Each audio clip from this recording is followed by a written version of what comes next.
Chers aînés, chers frères et sœurs, chers amis du Gabon, mesdames, messieurs, je ne vais pas vous lire un discours conventionnel. Ce que je vais vous dire vient du cœur. Et qu'au nom de toute la diaspora, via la CDG, que j'ai l'honneur de diriger, je vais insister, plutôt rappeler quelques 4 ou 5 points.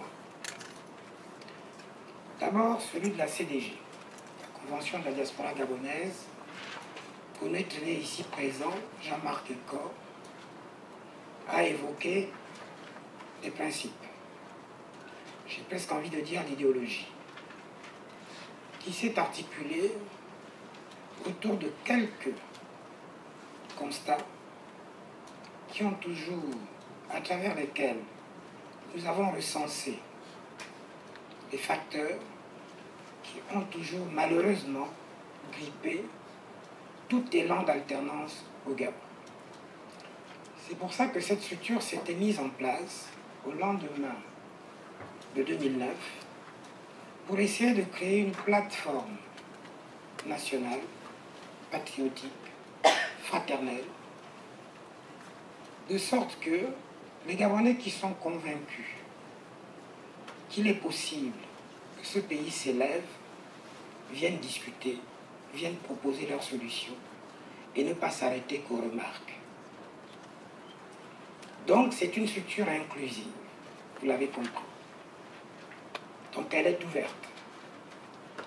C'est pour ça qu'elle a tenu, après avoir échangé avec ceux qui sont sur le terrain, qui abattent un travail énorme, a tenu à organiser ce congrès. Je vais me permettre quelques prétentions, exceptionnelles, extraordinaires, parce que quand on regarde l'histoire politique du Gabon, un tel congrès réunissant les opposants dans un tel contexte ne s'était jamais fait. Je vous retire la confusion avec les accords de Paris. Si vous regardez, le caractère n'était pas le même. C'est pour ça que je tiens ici à féliciter tous ceux qui ont fait le déplacement pour honorer ces travaux. Et j'espère que cette volonté que vous avez manifestée accouchera de travaux, de résolutions radicales et déterminantes. Donc c'est ce qui a amené la CDG à se constituer. Cette invitation, plutôt ces invitations, étaient ouvertes à tous les opposants, tous les partis de l'opposition au pouvoir, y compris aux partis, ou plutôt à l'opposition d'accompagnement. Et j'ai cru entendre dans la salle qu'il y avait nos compatriotes pédégistes. Je m'en réjouis. Ça veut dire qu'ils sont en train de faire un cheminement d'élévation mentale, ou alors ils l'ont déjà accompli.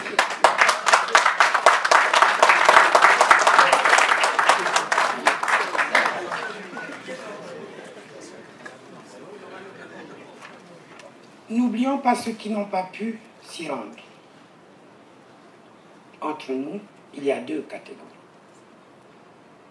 Ceux qui n'ont vraiment pas pu, pour des raisons valables, que vous êtes tous capables de voir, d'apprécier, de reconnaître. Mais il y a une autre catégorie de ceux qui n'ont pas voulu du tout. Et vous êtes aussi mature pour comprendre pourquoi ils ne veulent pas. Je ne vais pas continuer sans aborder le deuxième point, bien entendu, c'est logique, sans évoquer celui de notre frère André Mbauba, actuellement en convalescence. Et j'aimerais que chacun d'entre nous ait une pensée profonde pour lui souhaiter un total rétablissement. Pourquoi? Parce que si le casting avait été, je ne veux pas dire subtil, s'il avait été très rigoureux, je pense qu'on n'en serait plus là aujourd'hui. Un travail énorme avait été fait en 2012. Je peux vous le dire. Je peux vous le dire. et je peux l'appeler tome 1 de la libération du Gabon. Par ces erreurs de casting, on se retrouve à recommencer le processus à zéro. Mais avec un autre caractère, une autre dimension, c'est la solennité de ce congrès. C'est-à-dire que le casting est large, le casting est déterminant. Je vous vois tous devant moi, vous êtes tous là. Vous incarnez justement l'espoir. Il paraît que vous êtes opposants. Confirmez-le. Le peuple vous attend. Quand vous allez reprendre l'avion demain, le lendemain, ne faites plus un pas en arrière. Ne faites plus un pas en arrière.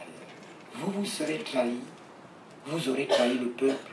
Et je puis vous dire que ce peuple, quand son vent souffle, quand cet élan est parti, nous risquons de le regretter. Parce que ça ne se contrôle plus. Le peuple n'oublie pas le contentieux. Donc, c'est pour ça que je voulais qu'on ait une petite pensée pour notre frère André Mbobam, avec qui on avait fait ce travail pendant 3 jours, accouchant d'un chronogramme exhaustif, malheureusement trahi. Le 3e point, c'est celui de notre pays déliquescent, dans sa chair et son âme.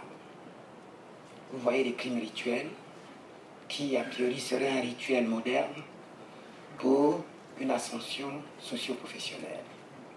Mais quand une société atteint un tel niveau de régression mentale et psychique, c'est très grave. C'est que la tête ne va pas bien. La tête qui dirige ne va pas bien. Il faut le changer, il faut la changer. Et vous en avez la responsabilité.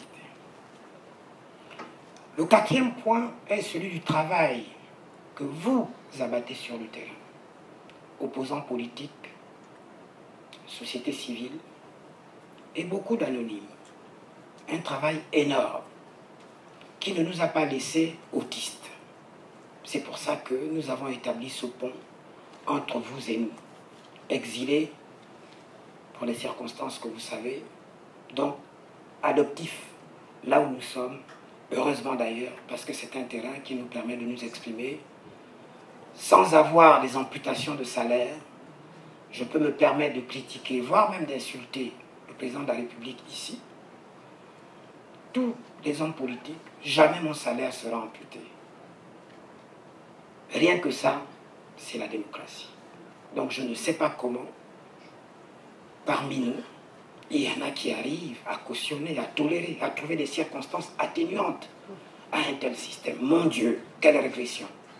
C'est pas possible. Donc ce travail, nous l'admirons. J'espère qu'il va continuer et s'amplifier. C'est ce qui m'amène à terminer plus ou moins mon propos avec le point final, qui est celui des objectifs de ce congrès. Je vous ai dit tout à l'heure, son caractère solennel voudrait que les résolutions redonnent espoir au Gabon, un espoir qui ne doit pas s'éterniser sans résultat immédiat. Sans résultat immédiat.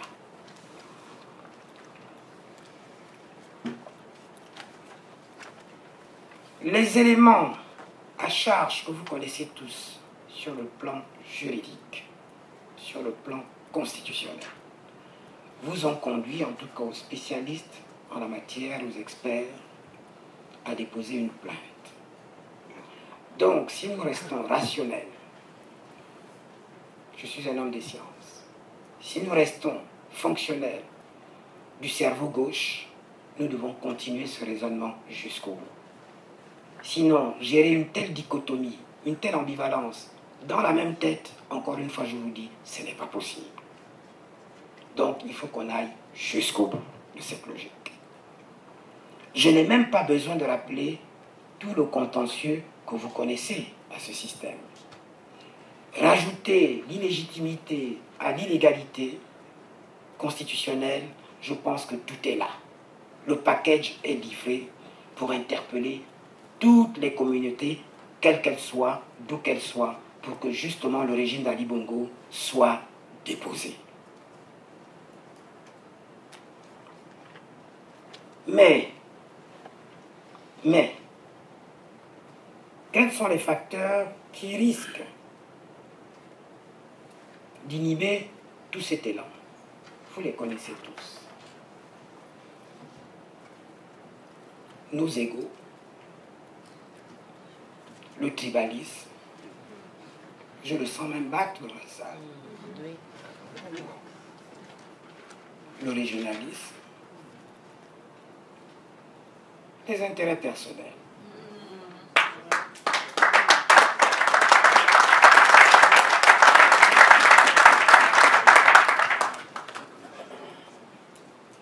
Ce sont des considérations, s'il y a des anthroposociologues dans la salle, qui sont généralement l'expression de rudiments de civilisation à un stade encore primaire, pour ne pas dire primitif. On ne peut pas en même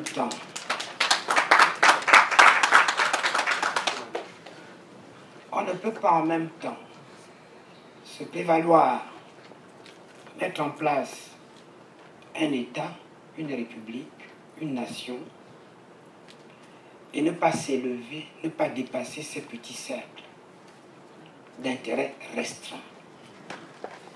Soit on a intégré ces concepts de nation, de république, soit on ne les a pas intégrés. Si on les a intégrés, ça veut dire que ce n'est pas la somme de vos intérêts personnels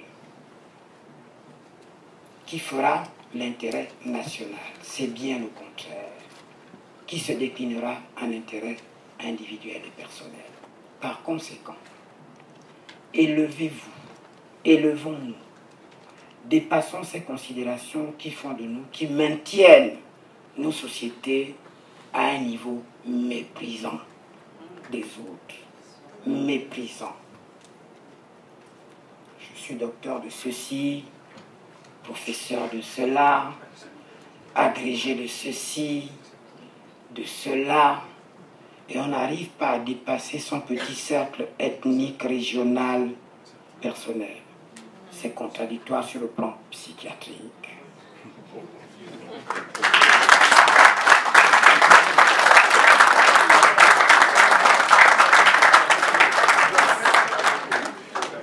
C'est pour ça que vous voyez nos frères occidentaux, quand on se retrouve ensemble, il y a souvent un instinct d'appréhension, une forme d'appréhension. Ils se demandent, et pourtant mon frère africain était major de notre promo. Il est reparti et j'entends dire qu'il est devenu dictateur. J'entends dire qu'il est même devenu le cerveau de la dictature. Pas d'utopie, pas de régionalisme, pas de tribalisme. C'est pas parce que je m'appelle Moussavou que je n'ai jamais eu le pouvoir dans ma région que forcément mon tour est arrivé. C'est pas parce que je m'appelle Nguema que je suis du Nord que maintenant, ah là, non, c'est nous, voilà, personne. C'est pas parce que je m'appelle, donnez-moi un nom quelconque, Ogandaga. Je ne sais pas pourquoi elle me dit Ogandaga. Elle a certainement une idée derrière la tête. Elle sait dénoncer. Elle est certainement en train de danser. S'il vous plaît, mes chers frères, ce qu'on veut d'abord, c'est la fin de ce système. Objectif principal. Vous avez tous grand diplôme, vous êtes tous intelligents naturellement. Et vous allez voir que même cette notion d'intelligence, il y a près de 8 formes d'intelligence. Allez-y regarder. Malheureusement, ce qui nous cantonne, c'est souvent ce qu'on appelle l'intelligence logico-mathématique. Celle qui a amené au QI. Qui croit que c'est la seule forme d'intelligence. Faux. Il faut, là maintenant, avoir ce qu'on appelle une intelligence interhumaine. Celle qui permet de voir comment entre nous, entre ethnies, au sein de la nation, on peut se définir un seul objectif. Ali Bongo, c'est fini. C'est fini.